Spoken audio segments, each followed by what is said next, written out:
जून का महीना था दिल्ली में। गर्मी अपने चरम पर थी। सूरज आग बरसा रहा था। ऐसा लग रहा था मानो आसमान से अंगारे बरस रहे हों। हवा गर्म और भारी थी।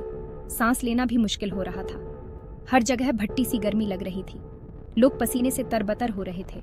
लोग ठंडक पाने की कोशिश कर रहे थे। कोई छांव में बैठा था तो कोई ठंडे पानी से नहा रहा था। ध्रुव और रिया अच्छे दोस्त थे।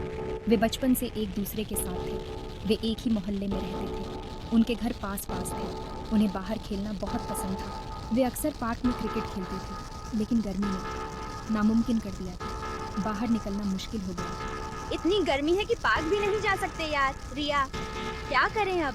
रिया ने उदास होकर हाँ में हाँ मिलाई। उसे भी बाहर खेलने की बहुत याद आ रही थी। उसे अपने मजेदार कारनामे याद आ रहे थे। सड़कें सूनी थीं, कोई भी बाहर नहीं था। सब अपने घरों में दुबके हुए थे, बाहर की गर्मी से बचने के लिए।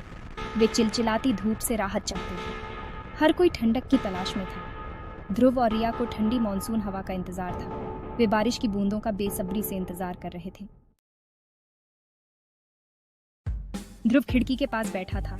उसकी आंखों में एक गहरी सोच थी। वह बाहर सूखे पौधों को देख रहा था जो गर्मी की तपिश से मुरझा गए थे। वह सोच रहा था कि इतनी गर्मी क्यों है और हर साल ये बढ़ती क्यों जा रही है। मम्मी, हर साल गर्मियाँ इतनी तेज क्यों होती जा रही हैं? उसने अपनी माँ से पूछा। उसकी आवाज में जिज्ञासा थी। उसकी माँ अखबार पढ़ रही थी जिसमें जलवायु परिवर्तन पर एक लेख था।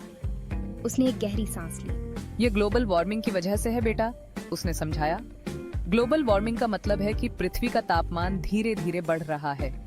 पृथ्वी गर्म होती जा रही है और इसका असर हम हर साल महसूस कर रहे हैं। लेकिन पृथ्वी गर्म क्यों हो रही है मम्मी? उसने जिद की। उसकी आंखों में और भी सवाल थे। उसकी माँ ने धैर्यपूर्वक ग्रीन हाउस गैसों के बारे में बताया। उसने अखबार में छपे चित्रों की ओर इशारा किया। उसने उसे बताया कि कैसे ग्रीन हाउस गैसें सूरज से निकलने वाली गर्मी को फंसा लेती हैं, जिससे तापमान बढ़ता है। उसने कहा कि कारों और फैक्ट्रियों से होने वाला प्रदूषण इसे और भी बदतर बना देता है। यह प्रदूषण ग्रीन हाउस गैसों की मात्रा को बढ़ा देता है, जिससे ग्लोबल वार्मिंग और भी तेज हो जाती है। ध्रुव उस दिन बाद में रिया से मिला। वे दोनों एक पार्क में मिले थे जहां चारों ओर हरियाली थी। उसने उसे अपनी माँ की सारी बातें बताईं। उसकी माँ ने उसे ग्लोबल वार्मिंग के बारे में बताया था और कैसे यह हमारे पर्यावरण को प्रभावित कर रही है। हमें कुछ करना होगा रिया, उसने चिंता से कहा। अगर हम अभी कुछ नहीं करेंगे तो भविष्य में हमें और भी समस्याओं का सामना करना पड़ेगा। रिया ध्यान से सुन रही थी। वह ध्रुव की बातों को समझने की कोशिश कर रही थी और सोच रही थी कि वे क्या कर सकते हैं। वह एक समझदार लड़की थी। उसने हमेशा अपने आसपास की चीजों पर ध्यान दिया और पर्यावरण के प्रति जागरूक थी। उसने स्कूल में प्रदूषण के बारे में पढ़ा था। उसे पता था कि प्रदूषण से न केवल हवा खराब होती है, बल्कि यह हमारे स्वास्थ्य के लिए भी हानिकारक है। पेड़ों को काटने से भी ग्लोबल वार्मिंग बढ़ती है ध्रुव, उसने कहा। पेड़ कार्बन डाइऑक्साइड को सोखते हैं और हमें ताजी हवा देते हैं। पेड़ हवा साफ करने में मदद करते हैं, है ना? ध्रुव ने पूछा। अगर हम पेड़ों को बचा सकते हैं तो हम ग्लोबल वार्मिंग को कम कर सकते हैं। वे खराब गैसों को सोख लेते हैं और हमें ऑक्सीजन देते हैं, उसने कहा। इसलिए हमें अधिक से अधिक पेड़ लगाने चाहिए। ध्रुव और रिया उदास महसूस कर रहे थे। वे सोच रहे थे कि वे कैसे इस समस्या का समाधान कर सकते हैं। उन्होंने महसूस किया कि ग्रह खतरे में है। अगर हम अभी कुछ नहीं करेंगे तो भविष्य में स्थिति और भी खराब हो सकती है। वे जानते थे कि उन्हें कुछ करना होगा। वे अपने दोस्तों और परिवार को भी इस बारे में जागरूक करना चाहते थे। भले ही वे छोटे थे, पर वे बदलाव लाना चाहते थे। वे जानते थे कि छोटे छोटे कदम भी बड़े बदलाव ला सकते हैं। हम पेड़ लगा सकते हैं। पेड़ छाया देंगे और हमारे मोहल्ले को ठंडा करेंगे। चलो सबको हमारे साथ जुड़ने के लिए कहते हैं।